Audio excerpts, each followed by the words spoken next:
Jésus a enseigné à ses disciples comment prier. Tout le monde le sait. Ce que presque personne ne sait, c'est que le Notre Père n'était pas la seule forme de prière qu'il enseignait. En réalité, il existait une manière plus profonde, plus intime, plus puissante de se connecter à Dieu.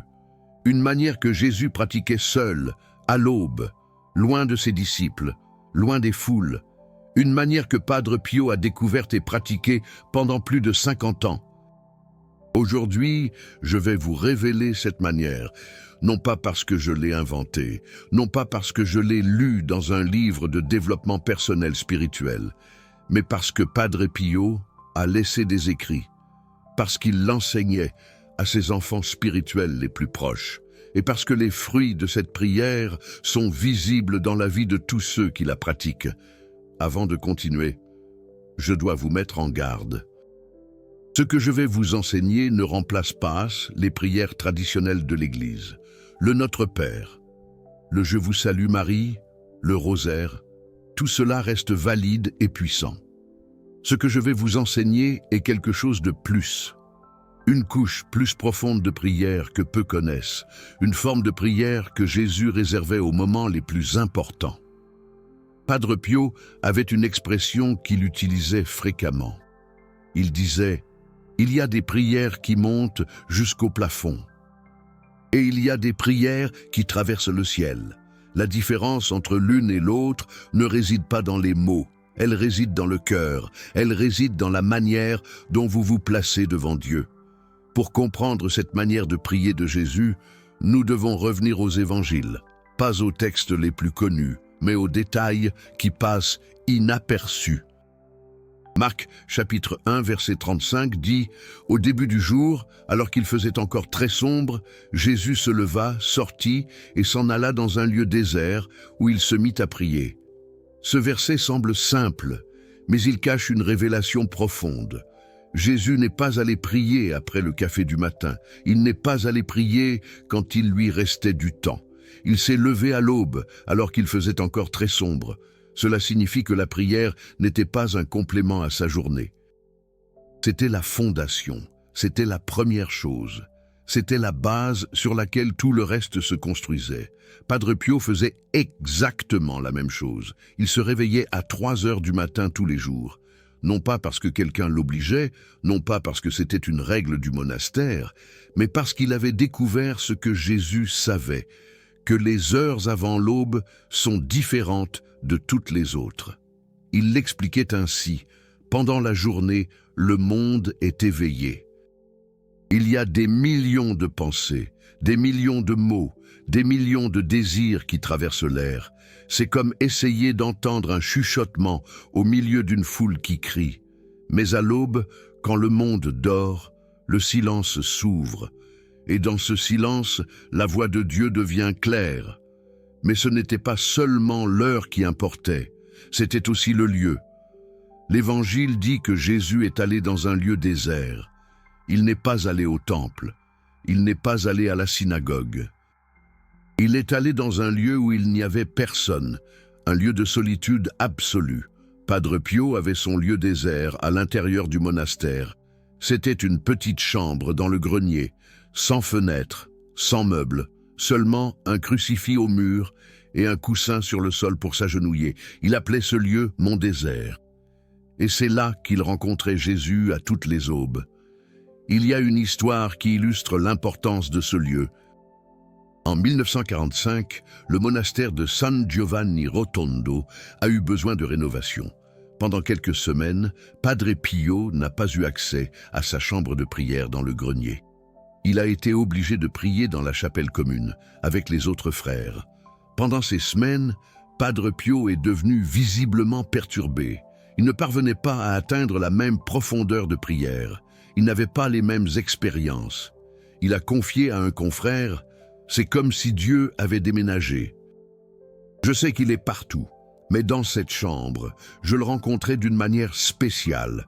Maintenant, je dois le chercher ailleurs. » Lorsque les rénovations ont pris fin et qu'il est retourné dans sa chambre du grenier, la première chose qu'il a faite a été d'y passer une nuit entière, à récupérer le temps perdu. Le lendemain, il a dit « Je l'ai retrouvé, Il m'attendait. Cette histoire nous enseigne que le lieu importe, non pas parce que Dieu est limité à un espace, mais parce que nous sommes des créatures d'habitude. Lorsque nous associons un lieu spécifique à la prière, notre cœur se prépare automatiquement lorsque nous y entrons. Le lieu devient une porte, un portail entre le monde visible et l'invisible. Maintenant, voici la partie la plus importante. Que faisait Jésus dans ce lieu désert, à l'aube, seul? L'Évangile ne donne pas de détails, mais Padre Pio, qui avait des visions fréquentes de Jésus, a reçu cette révélation directement. Il racontait que dans l'une de ses visions, Jésus lui est apparu et lui a dit « Pio, veux-tu savoir comment je priais le Père? Alors écoute, la prière véritable ne commence pas par des mots, elle commence par le silence. Ce n'est pas vous qui parlez à Dieu, c'est vous qui vous videz pour que Dieu puisse vous parler. » Cette phrase a complètement changé la façon dont Padre Pio comprenait la prière. Il a réalisé que la plupart des gens, lorsqu'ils prient, font un monologue. Ils parlent, demandent, puis disent « Amen » et s'en vont. Mais Jésus faisait différemment. Jésus se vidait d'abord. Il créait un espace intérieur de silence absolu. Et alors seulement, dans cet espace, la communication avec le Père se produisait. Padre Pio a développé une méthode basée sur cette révélation, une méthode en 5 étapes qu'il appelait la manière de Jésus. Je vais vous enseigner chaque étape en détail. La première étape est le vidage. Avant de commencer à prier, vous devez vider votre esprit de toutes les pensées, toutes les préoccupations, tous les plans, toutes les peurs, tous les espoirs, tout. Padre Pio disait que c'est l'étape la plus difficile, parce que nous sommes habitués à avoir l'esprit plein tout le temps. Nous pensons que si nous ne pensons à rien, nous perdons du temps. Mais dans la prière, le vide est l'objectif. Comment faire cela? Padre Pio enseignait une technique simple. Asseyez-vous en silence, fermez les yeux et commencez à observer vos pensées. N'essayez pas de les arrêter. Observez simplement. Voyez chaque pensée surgir et voyez chaque pensée passer. Comme des nuages dans le ciel. Vous n'êtes pas les nuages, vous êtes le ciel. Les pensées vont et viennent, mais vous restez. Au début, cet exercice peut ne durer que quelques secondes avant que vous ne vous perdiez dans une pensée. Mais avec la pratique, le temps augmente. Padre Pio parvenait à rester dans cet état de vide pendant des heures. Et c'est dans ce vide qu'il rencontrait Dieu. Il existe une technique complémentaire que Padre Pio enseignait pour aider au vidage. Il l'appelait la respiration céleste. Cela fonctionne ainsi. Inspirez lentement en comptant jusqu'à 4. Retenez l'air en comptant jusqu'à 4. Expirez lentement en comptant jusqu'à 4. Attendez en comptant jusqu'à 4. Répétez ce cycle 7 fois. À chaque respiration, imaginez que vous expulsez une pensée. Préoccupation, sort. Peur, sort. Plan, sort. Anxiété, sort. Jusqu'à ce qu'il ne reste que le vide. La deuxième étape est la présence. Après avoir vidé votre esprit, vous devez prendre conscience de la présence de Dieu. Ne pas imaginer Dieu. Ne pas visualiser Jésus, mais réaliser que Dieu est déjà là, qu'il l'a toujours été, et que le seul obstacle était votre esprit, trop rempli pour le remarquer. Padre Pio décrivait ce moment ainsi. C'est comme quand vous êtes dans une pièce obscure et que soudain, quelqu'un allume la lumière. La lumière a toujours été disponible. L'interrupteur a toujours été sur le mur. Mais vous étiez tellement habitué à l'obscurité que vous avez oublié d'allumer le vide. C'est le moment où vous trouvez l'interrupteur, la présence. C'est le moment où la lumière s'allume. Pour beaucoup de personnes, c'est le moment le plus transformateur de la prière, parce que ce n'est pas quelque chose que vous faites. C'est quelque chose que vous permettez d'arriver. Vous ne créez pas la présence de Dieu, vous retirez simplement les obstacles qui vous empêchaient de l'apercevoir. Padre Pio disait que la présence de Dieu a des signes. Vous pouvez sentir une paix qui ne vient pas de circonstances extérieures. Vous pouvez sentir une chaleur dans la poitrine. Vous pouvez sentir des larmes jaillir sans motif apparent. Vous pouvez sentir une joie profonde qui n'a pas d'explication logique. Ce sont des signes que vous avez franchi le voile, que vous êtes sorti du monde visible et entré dans l'invisible. Le troisième pas est l'écoute. C'est le pas qui différencie la prière de Jésus de toutes les autres. Dans la plupart des prières, nous parlons et espérons que Dieu écoute. Dans la prière de Jésus, nous nous taisons et espérons que Dieu parle. Padre Pio était catégorique à ce sujet. Il disait « 90% de la prière devrait être silence. Nous parlons trop, nous demandons trop, nous nous plaignons trop. Et ensuite, nous nous demandons pourquoi Dieu ne répond pas, mais comment va-t-il répondre ? Si nous ne nous arrêtons jamais de parler pour écouter, l'écoute ne signifie pas nécessairement entendre une voix audible.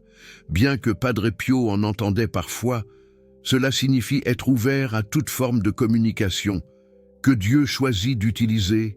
Cela peut être une impression dans le cœur, cela peut être une image dans l'esprit, cela peut être une certitude qui surgit de nulle part, cela peut être une paix qui dissout une angoisse, cela peut être une direction ou qui éclaire une confusion.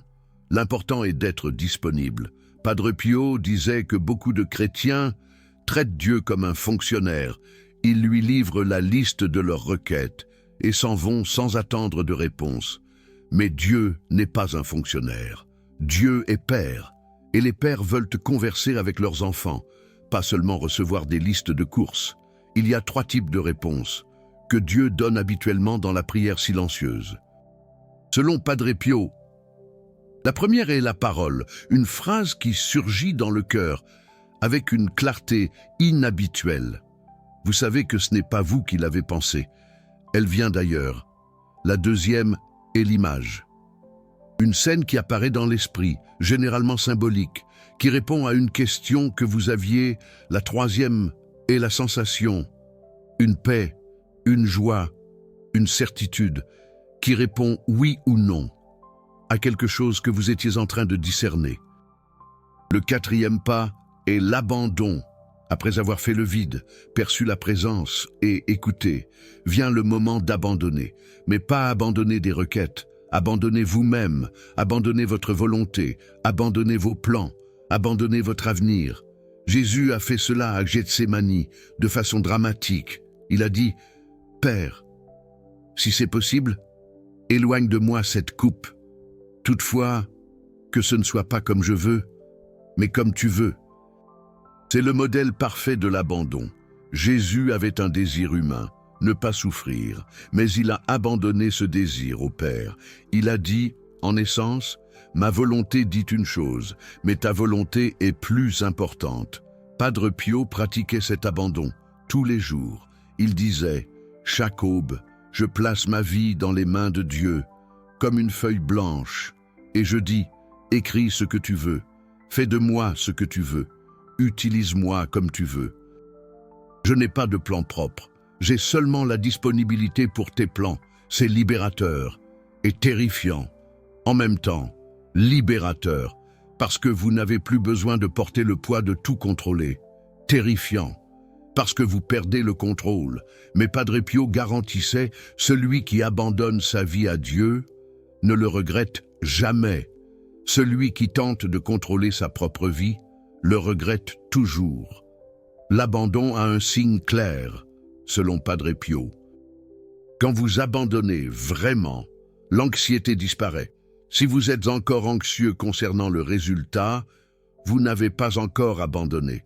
Quand l'abandon est véritable, vient une paix qui dit « Peu importe ce qui arrive, je suis dans les mains de Dieu ». Le 5e et dernier pas est la remerciement.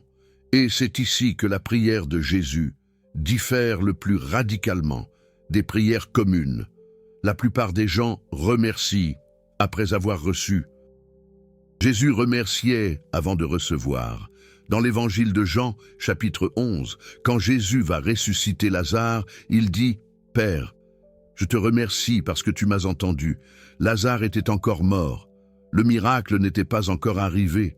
Mais Jésus remerciait déjà. Pourquoi? Parce qu'il avait la certitude absolue que le Père entendrait. Padre Pio a incorporé ce principe dans sa prière. Il enseignait « Après avoir abandonné votre volonté à Dieu, remerciez. » Ne remerciez pas pour quelque chose de spécifique. Remerciez pour la certitude que Dieu a déjà entendu. Remerciez pour la certitude que Dieu agit déjà. Remerciez pour la certitude que, quel que soit le résultat, ce sera le meilleur résultat possible. Ce remerciement anticipé est un acte de foi puissant. C'est dire à Dieu, je confie tellement en toi que je n'ai pas besoin d'attendre pour voir le résultat. Je suis déjà reconnaissant parce que je sais que tu es bon. Et que tout ce qui vient de toi est bon. Ce sont les 5 pas de la manière de Jésus. Vide, présence, écoute, abandon et remerciement. Padre Pio les pratiquait à l'aube pendant plus de 50 ans. Et les fruits ont été extraordinaires. Mais laissez-moi vous raconter comment cette prière fonctionnait dans la pratique à travers quelques histoires que Padre Pio racontait. La première histoire est sur un moment critique dans la vie de Padre Pio lui-même. C'était en 1918, peu après qu'il a reçu les stigmates. L'Église était en train d'investiguer si les blessures étaient authentiques ou une fraude. Il y avait un groupe d'ecclésiastiques qui voulaient le condamner comme imposteur. Si cela arrivait, Padre Pio serait expulsé de l'Église, humilié publiquement. Sa vie serait détruite. Dans la nuit précédant la décision finale, Padre Pio n'arrivait pas à dormir. L'anxiété était énorme. Il savait qu'il était innocent. Mais il savait aussi que la vérité ne prévaut pas toujours dans les décisions humaines. Qu'est-ce qu'il a fait? Il a pratiqué la manière de Jésus. Premièrement, il a vidé son esprit. Il a laissé aller toute la peur de la condamnation, toute la colère des accusateurs, tout l'espoir d'être innocenté, tout. Il est resté avec l'esprit vide, comme un enfant nouveau-né. Ensuite, il a perçu la présence, et dans cette présence, il a senti une paix. Qui n'avait pas de sens logique. La paix de savoir que Dieu était là, indépendamment de ce que les hommes décideraient. Alors, il a écouté. Et dans ce silence, il a entendu une voix qui disait « Ne crains pas. Ce que les hommes font, je le défais. Ce que les hommes détruisent, je le reconstruis. Tu es mon fils. Personne ne peut t'enlever de moi. » Avec cette parole dans le cœur, Padre Pio s'est abandonné. Il a dit « Seigneur, que ta volonté soit faite. S'il doit être que je sois condamné, que je sois condamné. S'il doit être que je sois innocenté, que je sois innocenté. Ce qui importe, ce n'est pas le jugement des hommes, mais ton amour pour moi. » Et enfin, il remercia avant même de connaître le résultat. Il remercia avec la certitude que, quelle que soit la décision, Dieu serait aux commandes. Le jour suivant, l'enquête conclut que les stigmates étaient authentiques. Padre Pio fut innocenté. Mais il savait que, même si le résultat avait été différent, la paix de cette nuit n'aurait pas changé. Parce que la paix ne venait pas du résultat, elle venait de la prière. La deuxième histoire concerne une femme italienne nommée Lucia, qui vint se confesser auprès de Padre Pio en 1952. Elle était désespérée. Son mari venait d'être diagnostiqué avec un cancer terminal. Les médecins lui donnaient au maximum 3 mois à vivre. Elle venait en suppliant Padre Pio de faire un miracle. Padre Pio écouta sa requête en silence. Puis il dit quelque chose qu'elle n'attendait pas. Il dit « Je ne peux pas faire de miracle. C'est Dieu qui fait les miracles. Mais je peux t'apprendre à prier d'une manière que tu n'as peut-être jamais expérimentée. Et cette prière peut tout changer. » Il lui enseigna les 5 étapes. Vide intérieur, présence, écoute, abandon, remerciement. Il lui demanda de pratiquer cette prière chaque soir, au chevet de son mari pendant qu'il dormait. Il lui demanda de ne pas répéter sans cesse des demandes de guérison, mais de se vider, de percevoir la présence de Dieu, d'écouter, d'abandonner la situation et de remercier. Lucia obéit. Chaque soir, pendant que son mari dormait, elle s'asseyait sur la chaise à côté du lit et pratiquait la manière de Jésus. Au début, ce fut très difficile. Son esprit était rempli de peur, de colère, de désespoir. Mais elle persista. La deuxième semaine, quelque chose commença à changer. Elle réussit à atteindre des moments de vide véritable, des moments où la peur disparaissait et où seul le silence restait. Et dans ce silence, elle commença à percevoir la présence, une présence qui l'enveloppait comme une couverture chaude lors d'une nuit froide. La troisième semaine, elle commença à écouter, pas une voix audible, mais des impressions dans son cœur. Une nuit, alors qu'elle priait, elle ressentit une certitude inexplicable que tout irait bien. Pas une certitude que son mari serait guéri, mais une certitude que, quel que soit le résultat, Dieu prendrait soin d'eux. La quatrième semaine, elle réussit à s'abandonner. Elle dit en prière, « Seigneur, je veux que mon mari vive, mais si tu veux le reprendre, j'accepte. J'ai plus confiance en toi que je n'en ai en mon propre désir. Fais ce qui est le mieux. » Et alors, elle remercia. Elle remercia avant même de connaître le résultat. Elle remercia pour la paix qu'elle avait trouvée. Elle remercia pour la certitude que Dieu était présent. Elle remercia pour la force de continuer.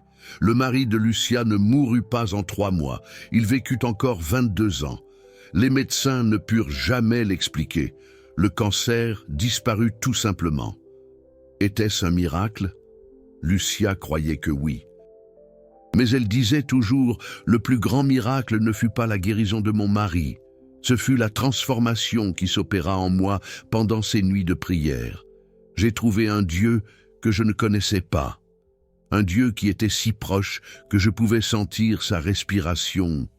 La troisième histoire concerne un jeune séminariste américain nommé Thomas, qui vint rendre visite à Padre Pio en 1961.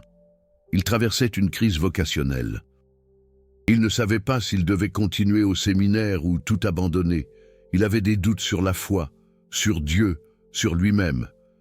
Padre Pio le regarda et dit, « Tu pries beaucoup, mais tu écoutes peu. Tes prières sont des monologues. Tu parles à Dieu, mais tu ne t'arrêtes jamais de parler pour écouter ce que Dieu a à dire. » Thomas fut déconcerté. Il se considérait comme un homme de prière. Il récitait le bréviaire tous les jours. Il faisait l'heure sainte. Il participait à la messe quotidienne. Comment Padre Pio pouvait-il dire qu'il n'écoutait pas? Padre Pio lui enseigna la manière de Jésus. Il lui demanda de la pratiquer pendant 30 jours, avant de prendre une décision concernant le séminaire. Il lui demanda d'arrêter de demander une direction et de commencer à écouter. Thomas obéit. Les premières nuits, ce fut un tourment. Il était tellement habitué à parler que le silence l'incommodait. Son esprit partait dans 1000 directions, des pensées de doute, de peur, d'anxiété, toutes se disputant son attention. Mais la deuxième semaine, quelque chose commença à changer. Le silence devint moins incommodant. Les pensées commencèrent à ralentir, et à certains moments, pendant quelques secondes, il expérimenta le vide. Un vide qui n'était pas effrayant, mais libérateur. La troisième semaine, il perçut la présence. Et ce fut comme découvrir que quelqu'un qu'il pensait être à des kilomètres de distance était en réalité juste à côté de lui tout le temps. Dieu n'était pas loin, dans le ciel, inaccessible. Dieu était là, dans la pièce, si proche que Thomas pouvait presque le toucher. La quatrième semaine, il entendit, pas une voix, mais une clarté, une certitude qui surgit du silence comme une aurore. Il sut, sans l'ombre d'un doute, qu'il devait continuer au séminaire. Pas parce que quelqu'un l'avait dit, pas parce que c'était ce qu'on attendait, mais parce que Dieu lui-même le lui avait communiqué dans le silence de la prière. Thomas fut ordonné prêtre 3 ans plus tard. Il servit comme missionnaire en Afrique pendant 40 ans. Il baptisa des milliers de personnes, fonda des écoles et des hôpitaux. Et il disait toujours, « Tout a commencé lors de cette conversation avec Padre Pio. » Il m'a enseigné que j'étais tellement occupé à parler que je n'arrivais pas à entendre ce que Dieu avait à dire. La 4e histoire concerne Padre Pio lui-même, mais dans un moment très différent. C'était en 1960. Il avait déjà 73 ans et sa santé déclinait. Les médecins voulaient qu'il réduise ses activités. Les supérieurs du monastère étaient préoccupés, mais Padre Pio continuait de se lever à 3 heures de l'aube, continuait de prier pendant des heures, continuait de recevoir des pénitents jusqu'à l'épuisement. Un confrère lui demanda « Padre Pio, pourquoi ne vous reposez-vous pas? Vous avez déjà tant fait. Pourquoi ne permettez-vous pas aux autres de porter le fardeau ?» La réponse de Padre Pio fut éclairante. Il dit « Tu crois que je continue de prier parce que je suis fort? Je continue de prier parce que je suis faible. Si j'arrête de prier, je n'aurai plus de force pour rien. C'est dans la prière que je trouve l'énergie pour continuer. C'est dans la prière que je trouve la santé pour mon corps malade. C'est dans la prière que je trouve la paix pour mon âme troublée. La prière n'est pas un fardeau que je porte. C'est la force qui me porte. » Cette perspective est essentielle pour comprendre la manière de Jésus. Ce n'est pas une obligation religieuse. Ce n'est pas un fardeau de plus dans une vie déjà surchargée. C'est la source de tout. C'est l'endroit où tu vas pour être refait à neuf. C'est le moment où tu arrêtes de dépenser de l'énergie et où tu commences à recevoir. Il y a encore quelques détails pratiques que Padre Pio enseignait concernant cette prière. Des détails qui peuvent faire la différence entre une pratique superficielle et une pratique transformatrice. Premièrement, concernant la régularité. Padre Pio disait qu'il est préférable de prier 10 minutes tous les jours, plutôt qu'1 heure une fois par semaine. La constance importe plus que la quantité, parce que chaque fois que tu pratiques, tu approfondis le chemin. Chaque fois que tu fais l'exercice, il devient plus facile la prochaine fois. Mais si vous manquez des jours, il faut presque reprendre à zéro. Deuxièmement, en ce qui concerne la posture, Padre Pio préférait s'asseoir sur une chaise simple, le dos droit, les mains sur les genoux, les yeux fermés. Il ne recommandait pas de s'allonger, car cela facilite le sommeil. Il ne recommandait pas de s'agenouiller trop longtemps, car la douleur au genou distrait. La posture idéale est celle où l'on peut oublier son corps. Troisièmement, concernant le lieu, si possible, ayez un lieu spécifique pour cette prière. Cela peut être un coin de la chambre, une chaise particulière, un endroit dans la maison où vous ne serez pas interrompu. Padre Pio disait que le lieu absorbe l'énergie de la prière. Plus vous priez dans un lieu, plus il devient facile d'y prier. Quatrièmement, au sujet des distractions, elles viendront toujours. Même après 50 ans, Padre Pio avait encore des distractions. La différence, c'est la façon dont vous les gérez. Ne luttez pas contre les pensées. Ne vous mettez pas en colère contre vous-même quand votre esprit divague. Simplement, réalisez que vous avez divagué et revenez au silence, sans jugement, sans frustration, comme un bébé qui tombe lorsqu'il apprend à marcher. Vous ne criez pas sur le bébé, vous l'aidez à se relever. Cinquièmement, concernant les résultats, n'attendez pas des expériences mystiques à chaque fois. Padre Pio disait que 90% de ses prières étaient sèches, sans émotion, sans vision, sans voix, juste le silence, juste la fidélité, juste la présence. Les 10% restants compensaient tout, mais même les 90% secs faisaient quelque chose. Ils approfondissaient la relation. Ils construisaient la confiance. Ils préparaient le terrain pour quand Dieu déciderait de se révéler de manière plus intense. Maintenant, Laissez-moi vous parler des fruits de cette prière dans la vie de ceux qui la pratiquent. Parce que ça ne sert à rien que je vous enseigne une méthode si vous ne savez pas à quoi vous attendre. Le premier fruit est la paix, pas une paix qui dépend des circonstances, mais une paix qui demeure, même au milieu de la tempête. Padre Pio vivait cette paix. Il était calomnié et il avait la paix. Il était interrogé par l'Église et il avait la paix. Il était malade et il avait la paix. Parce que la paix ne venait pas de l'extérieur, elle venait de l'intérieur. Elle venait du lieu où il rencontrait Dieu à chaque aube. Le deuxième fruit est la clarté. Les personnes qui pratiquent la manière de Jésus rapportent une capacité accrue de discernement, de savoir quoi faire dans des situations complexes, de percevoir la volonté de Dieu dans des décisions difficiles. Cela ne signifie pas que les réponses viennent toutes faites. Cela signifie que vous développez une sensibilité intérieure que vous n'aviez pas auparavant. Le troisième fruit est la force. Pas une force de volonté que vous arrachez de vous-même, mais une force qui est donnée. Une capacité à affronter des défis qui semblaient impossibles. Padre Pio portait des fardeaux qui auraient écrasé n'importe quelle personne ordinaire, mais il ne les portait pas seul. La prière lui donnait accès à une force qui n'était pas la sienne. Le quatrième fruit est la compassion. Celui qui rencontre Dieu dans le silence commence à voir les autres avec les yeux de Dieu, commence à ressentir ce que Dieu ressent pour chaque personne, commence à aimer d'une manière qui était impossible. Auparavant, Padre Pio pleurait dans le confessionnal, pas pour ses propres douleurs, mais pour les douleurs des pénitents. Il avait développé le cœur de Dieu à travers la prière. Le cinquième fruit est l'éternité.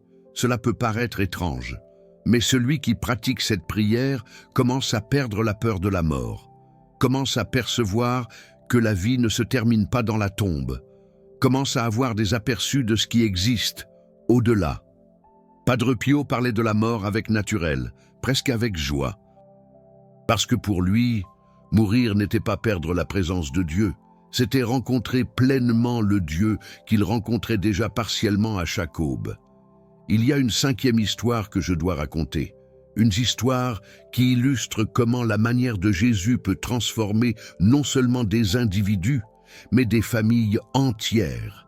C'est l'histoire d'une famille brésilienne venue en Italie dans les années 60, spécifiquement pour connaître Padre Pio. Le père s'appelait Antoine, c'était un homme d'affaires prospère, mais spirituellement vide. Il allait à la messe par obligation sociale, mais il n'avait aucune expérience réelle de Dieu. Son épouse, Sophie, était dévote, et c'est elle qui a insisté pour ce voyage. Les 3 enfants adolescents les accompagnaient, plus intéressés à découvrir l'Europe qu'à rencontrer un moine stigmatisé. Quand ils sont arrivés à San Giovanni Rotondo, Antoine était sceptique. Il pensait que tout cela n'était que fanatisme religieux, mais il a accepté de participer à l'une des messes célébrées par Padre Pio, uniquement pour faire plaisir à son épouse. Pendant la messe, quelque chose s'est produit. Antoine ne savait pas l'expliquer. Padre Pio a élevé l'hostie consacrée, et à ce moment-là, Antoine a senti comme si quelqu'un avait allumé une lumière à l'intérieur de lui. Il a commencé à pleurer, pas de tristesse, d'une émotion qu'il n'avait jamais ressentie, un mélange de joie, de nostalgie et de paix après la messe. Il est allé parler, à Padre Pio. Le moine l'a regardé et a dit « Vous avez passé 60 ans à dormir. Aujourd'hui, vous vous êtes réveillé. Mais se réveiller ne suffit pas. Vous devez apprendre à rester éveillé. » Et alors, Padre Pio lui a enseigné la manière de Jésus. Antoine est retourné au Brésil transformé. Il s'est mis à se lever tôt tous les jours pour pratiquer les 5 étapes. Son épouse a remarqué le changement immédiatement. Il était plus présent, plus aimant, plus patient. Les enfants l'ont également remarqué. Le père qui était distant et préoccupé par les affaires avait maintenant du temps pour EEX. Mais la transformation la plus profonde s'est produite dans les mois suivants. Antoine a commencé à enseigner la manière de Jésus à sa famille. Chaque soir, avant de se coucher, ils se réunissaient dans le salon et la pratiquaient ensemble. Le vide, la présence, l'écoute, l'abandon, la gratitude. Les enfants, qui étaient des adolescents rebelles, ont commencé à changer. L'aîné, qui se disputait, constamment avec sa mère, a trouvé la paix. Le cadet, qui se droguait, a abandonné son vice. Le plus jeune, qui avait des problèmes à l'école, a commencé à améliorer ses notes. Des années plus tard, les 3 enfants sont devenus des personnes profondément spirituelles. L'aîné est entré au monastère. Le cadet est devenu médecin et consacre une partie de son temps à soigner les pauvres gratuitement. Le plus jeune est devenu professeur et enseigne la manière de Jésus à ses élèves. Sophie, l'épouse, m'a raconté cette histoire personnellement lorsque je l'ai rencontrée lors d'un pèlerinage. Elle a dit, lors de ce voyage, je voulais que mon mari rencontre Dieu. Je n'imaginais pas que Dieu allait transformer notre famille entière. Tout cela à cause d'une prière que Padre Pio a enseignée en 15 minutes. Cette histoire montre quelque chose d'important. La manière de Jésus n'est pas seulement pour vous, elle est pour tous ceux qui vous entourent. Lorsque vous apprenez à prier de cette façon, vous devenez un canal de grâce pour votre famille, pour vos amis, pour votre communauté. La transformation qui se produit en vous déborde sur les autres. Padre Pio disait qu'un seul contemplatif qui prie vraiment peut changer le destin d'une nation. Parce que la prière n'est pas une activité isolée, c'est une connexion avec la source de tout pouvoir. Et lorsque vous vous connectez à cette source, vous devenez un instrument à travers lequel la puissance de Dieu peut fluer dans le monde. Il y a cependant une mise en garde que Padre Pio formulait à propos de cette prière. Il disait qu'elle n'est pas pour les curieux. Elle n'est pas pour ceux qui veulent des expériences mystiques pour se vanter. Elle n'est pas pour ceux qui veulent un pouvoir spirituel pour impressionner les autres. Elle est pour ceux qui veulent trouver Dieu, et seulement cela. Si vous êtes en quête d'expérience, vous allez être frustré, parce que les expériences viennent quand Dieu le veut, pas quand vous le voulez. Si vous êtes en quête de pouvoir, vous allez être frustré, parce que le pouvoir qui vient de cette prière n'est pas pour que vous l'utilisiez, mais pour que Dieu l'utilise à travers vous. Mais si vous êtes en quête de Dieu, genuinement, sincèrement, avec tout votre cœur, alors cette prière est pour vous, et vous allez trouver ce que vous cherchez. Vous venez d'apprendre la manière de Jésus, les 5 étapes que Jésus pratiquait à l'aube et que Padre Pio a révélées à ses enfants spirituels. Vide intérieur, présence, écoute, abandon, gratitude. Cette connaissance a le pouvoir de transformer votre vie de prière, mais la connaissance seule ne suffit pas. Vous devez pratiquer. Pas demain, pas la semaine prochaine, aujourd'hui, ce soir, avant de dormir. Trouvez un endroit silencieux. Asseyez-vous. Fermez les yeux et commencez. Les premiers jours seront difficiles. Votre esprit va résister, vos pensées vont se disputer votre attention. Vous allez penser que vous vous y prenez mal, mais continuez. Padre Pio a mis des années à maîtriser cette prière. Vous n'y arriverez pas en une semaine, mais chaque tentative en vaut la peine. Chaque moment de silence est une graine plantée. Et rappelez-vous les paroles que Jésus a dites à Padre Pio dans cette vision. La prière véritable ne commence pas avec des mots, elle commence avec le silence. Ce n'est pas vous qui parlez à Dieu, c'est vous qui vous videz. Pour que Dieu puisse vous parler, transmettre cette connaissance jusqu'à vous, a exigé des recherches, du dévouement, des heures d'étude des écrits de Padre Pio. Si cet enseignement a touché votre cœur, considérez soutenir ce travail. À travers le Super Thanks, le bouton en forme de cœur juste en dessous de la vidéo. Chaque contribution aide à maintenir cette chaîne, révélant des pratiques spirituelles qui restent normalement cachés dans des livres anciens et des traditions monastiques. Dans les commentaires, racontez-moi, comment est votre vie de prière aujourd'hui? Sentez-vous que vos prières parviennent jusqu'à Dieu ou avez-vous l'impression qu'elles s'arrêtent au plafond? Cette vidéo a été faite pour vous, pour montrer qu'il y a une manière plus profonde, une manière que Jésus enseignait, une manière que Padre Pio pratiquait, une manière qui est maintenant dans vos mains. Si vous n'êtes pas encore abonné à cette chaîne, abonnez-vous et activez les notifications. J'ai beaucoup plus à partager sur les secrets spirituels que les saints ont découverts. Une connaissance qui peut transformer votre relation avec Dieu. Que Padre Pio intercède pour vous, qu'il vous enseigne à prier comme Jésus priait, que le silence qu'il aimait tant emplisse votre âme et que vous trouviez, à l'aube de votre vie, le même Dieu qu'il trouvait chaque aube à San Giovanni Rotondo. Amen.